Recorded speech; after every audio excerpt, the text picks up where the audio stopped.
Hey everyone, Smarty here, kia ora. And today I am going to do a deck tech for what might be my favorite exact 39 card deck list that I've ever had in any iteration of Duelyst. Everything about this just sort of works together in a really amazing way and creates incredibly interesting game states that really feel challenging to unpick and rewarding when you do.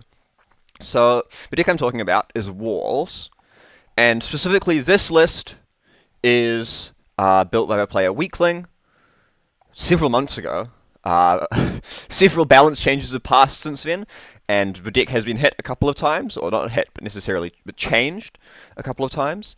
And still, I think this exact 40 is one of the better takes on the archetype.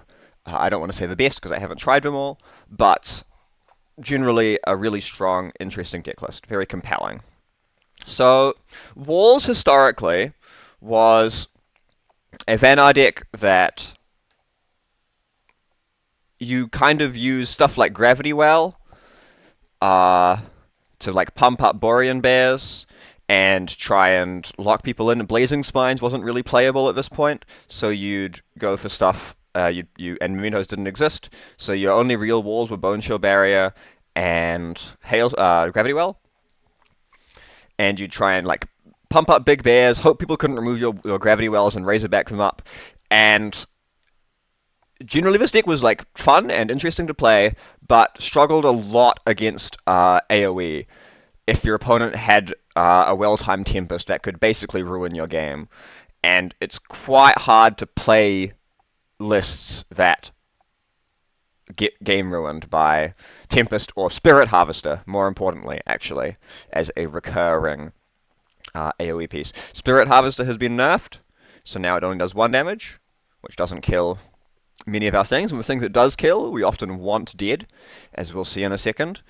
And the addition of the new cards, Mementos, and Aspect of the Worm, as well as the Blazing Spines rework, and then second rework, have really pushed this deck to new heights. So I'm excited to get to talk about it. And I think this is, if you're a newer player, it might be a bit challenging for you, but this deck is so strong that you don't need to play perfectly to beat sort of opponents who aren't at the highest level of the game, and it will be a good fundamentals teacher, basically. A lot of the concepts that Walls teaches you are useful outside of it. And it could be a good way to learn. Although, I imagine that this deck might be a bit prohibitively expensive for any new players, with 9 epics and 3 legendaries. But, don't be like, oh wow, Smarty said this deck is really hard, I shouldn't try it. Hold you back, because I think it gives you the tools to learn how to play it. So, let's start off with... this is going to be an interesting one. I'm not really sure how to approach this. Let's start off by talking about turn ones, because this deck is less good at playing cards on turn 1 than most other decks. You'll see we do technically have 9 minions that we can play as player 1 on turn 1.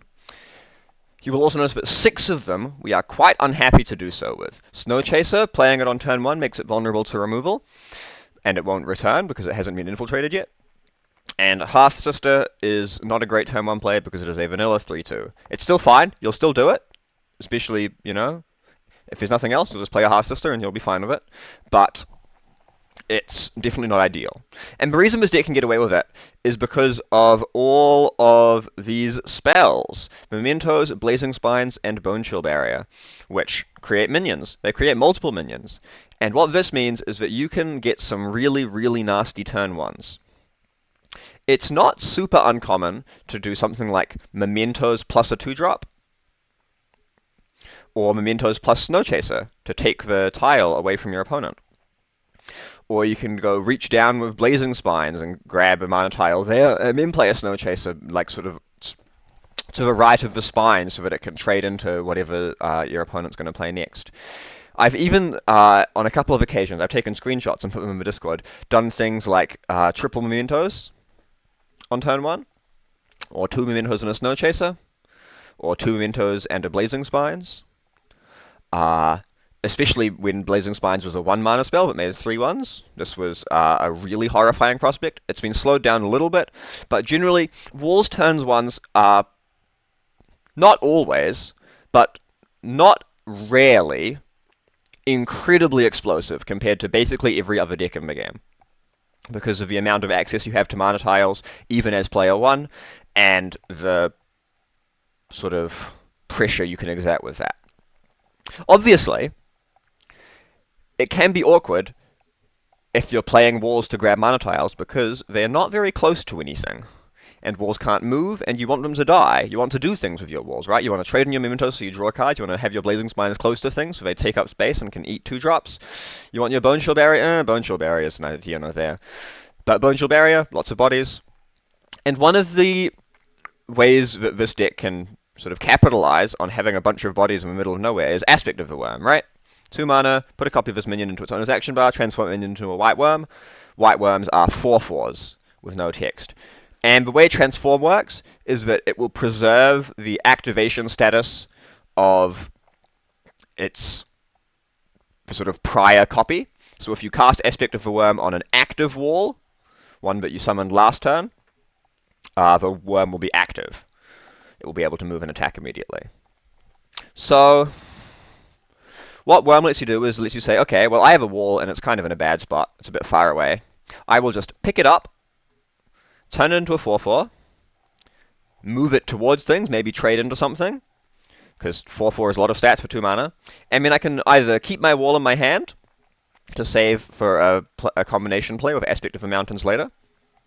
I can replace it and find a new card, or I can just plop it down somewhere better. Somewhere it's more likely to take up space, more likely to get in the way. And so Aspect of the Worm really powers these kinds of starts, where it can fix walls that are a bit far away and turn them into like absolutely obscene tempo setups. Borean Bear's a way to capitalize on walls being far away, because it doesn't care about them for the attack. And Borean Bear is like obscenely huge. So a 2 mana 2/4 probably wouldn't see play. A 2 mana 3/4 definitely would. And anything better than that makes you like unambiguously the best 2-drop in the game. And this deck will very easily get it to 3/4. That's just playing one wall spell. Occasionally get it to higher. And I've seen like 10 attack bears that just sort of kill people dead. Bear is a really high threat 2-drop because your opponent doesn't know what you're going to do with it. They don't know the wall spells in your hand. And so they, even if you can't get Bear to gain any attack, they still have to respect it and keep things away from it, or use removal on it, because your opponent doesn't know that it's not going to be hitting in for 5 next turn. So Bear's a really awesome piece of this toolkit, a way to capitalize on walls that are far away, and generally an awesome synergy piece. Also, it's a Vesper, which is worth noting for later. Half Sister is another way to do the sort of walls thing. You can pick up a wall and put it somewhere good, or you can pick up an enemy minion and put it next to walls. This is generally pretty common. There's a lot of interesting play you can do with Half Sister. Notably, for lethal situations, you can play a Half Sister, worm it, play it again. You can even worm a Half Sister that's on the board, play it again to move things around. It's just a really versatile card, and really synergizes with these explosive starts, letting you feed things from mementos to refill, get Snow Chasers into Infiltrate if they weren't going to be able to make it. Nice and powerful. Hailstone Prison. I mean, what is there to say about Hailstone Prison? 2 mana bouncer thing. Stick it back to its owner's action bar. Use it on enemy things because it makes them go away. If your opponent has a full hand, they'll go away forever. If your opponent doesn't have a full hand, they'll have to spend mana on it to play it again. You can Hailstone your own things if you need to. Usually that's either Half Sisters or Razorbacks, but, you know, can be other things if necessary. One of Vanar's best cards. Don't leave home without it. Fenrir Warmaster. So, Fenrir Warmaster has a interesting past. having changed a lot throughout the years. In Duelyst 1, it was a 3-3 that died into a 3-3, and then it became a 3-2 that died into a 3-2.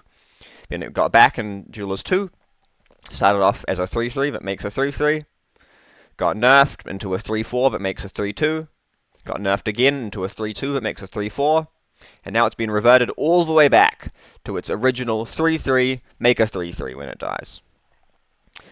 It's a board in a can. It's what Vanar wants. It's what Vanar needs. Vanar, this deck especially, is not very good at coming back from behind. And one of the ways you make sure you are never behind is you play a Fenrir Warmaster. It's just so much stats. It's basically impossible to trade up into. Requires, like, extremely specific Vitruvian hands, basically. And just an absolute beast.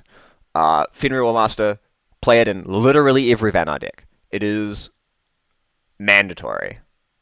If you're a new player and you don't have 3 Fenrirs, this is like the easiest craft of your life. Just get on it. Glacial Elemental. So this is the Vesper friend, as we were calling out earlier.